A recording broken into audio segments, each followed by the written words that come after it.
ជម្រាបសួរនិងសួស្តីអ្នកទាំងអស់គ្នាថ្ងៃនេះដែរនាំមកប្រាប់អ្នកទាំងអស់គ្នាអំពីការ boost view នៅក្នុងវីដេអូ YouTube របស់អ្នកទាំងអស់គ្នា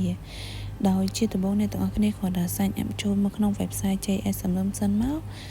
ចំពោះអ្នកទាំងអស់គ្នាណាដែលមិនទាន់ចេះអំពីការចុះឈ្មោះនៅក្នុង website JSMM នេះទេពួកយើងនឹងទម្លាក់ link នៅក្នុង description ខាងក្រោមដើម្បីអ្នកទាំងអស់គ្នា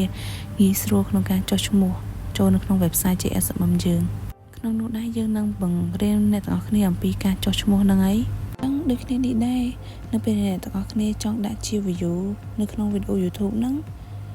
អ្នកទាំងអស់គ្នាអាចអូសមើលខាងនេះបាន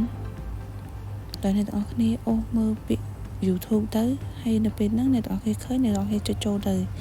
ហើយបន្ទាប់មកអ្នកទាំងអស់គ្នាអាចរកមើលពាក្យ category នេះម្ដងដើម្បីបញ្ជាក់ថាអ្នកទាំងអស់គ្នាចង់បានជាប្រភេទសេវាកម្មបែបណាទៅលើ YouTube ហ្នឹងអញ្ចឹងបើសិនជាចង់បានជា viewអ្នកទាំងអស់គ្នាមើលទៅមាន YouTube view និងមួយទៀត YouTube view ដែរតែគេដាក់ថា high retention អញ្ចឹងពីនេះអ្នកទាំងអស់គ្នាចង់បានមួយណាក៏បានដែរតាមចិត្តអ្នកទាំងអស់គ្នាចង់បានអញ្ចឹងចំពោះខ្ញុំ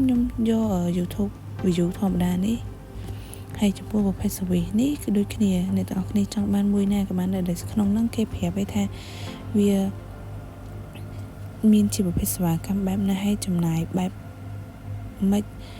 start ចាប់ពីម៉ោងប៉ុន្មានអីចឹងណា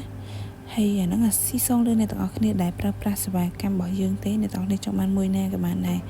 អញ្ចឹងចំពោះខ្ញុំយកលេខកូដ1286ជាឧទាហរណ៍អ្នកទាំងអស់គ្នាមើល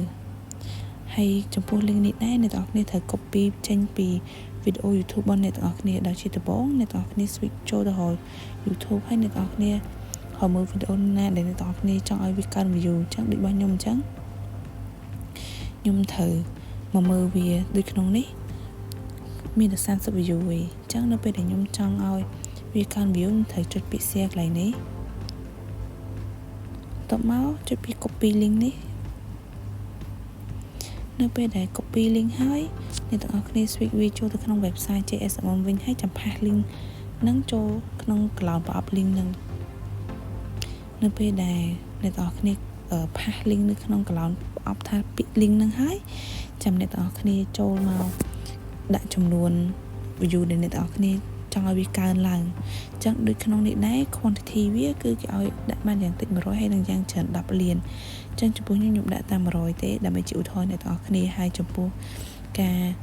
ចំណាយរបស់អ្នកទាំងអស់គ្នាគឺវានឹងលូតស្រាប់នៅពេលដែលអ្នកទាំងអស់គ្នាដាក់ចំនួននេះបានរួចរាល់អីអស់ហើយអញ្ចឹងបន្ទាប់ពីអ្នកទាំងអស់គ្នារួចរាល់អ្នកទាំងអស់គ្នាចុចពី submit នេះចឹងនៅពេលអ្នកទាំងអស់គ្នា submit ហើយអ្នកទាំងអស់គ្នានឹងឃើញបែបហ្នឹងឯងបានន័យថាការបញ្ជាទិញសេវាកម្មរបស់អ្នកទាំងអស់គ្នាណាមួយនៅក្នុង website JSMM ហ្នឹងគឺទទួលបានជោគជ័យហើយយើងក៏សូមបញ្ជាក់តិចដែរការធ្វើសេវាកម្មអ្នកទាំងអស់គ្នានៅក្នុង website JSMM របស់យើងហ្នឹងគឺមិនថាសេវាកម្មបែបណាគឺវាអាចចាយពេលបន្តិចបន្តួចដែរនៅក្នុងការដើម្បីឲ្យសេវាកម្មរបស់អ្នកទាំងអស់គ្នានឹងទទួលបានជោគជ័យវាអាចថាតិចឬលឿនអាស្រ័យតាមប្រភេទសេវាកម្មដែលអ្នកទាំងអស់គ្នាជ្រើសរើសអីអញ្ចឹងទៅហើយជាចុងក្រោយពួកយើងសូមអរគុណអ្នកទាំងអស់គ្នាសម្រាប់ការតាមដានវីដេអូរបស់យើងខ្ញុំតាំងពីដើមរហូតដល់ចប់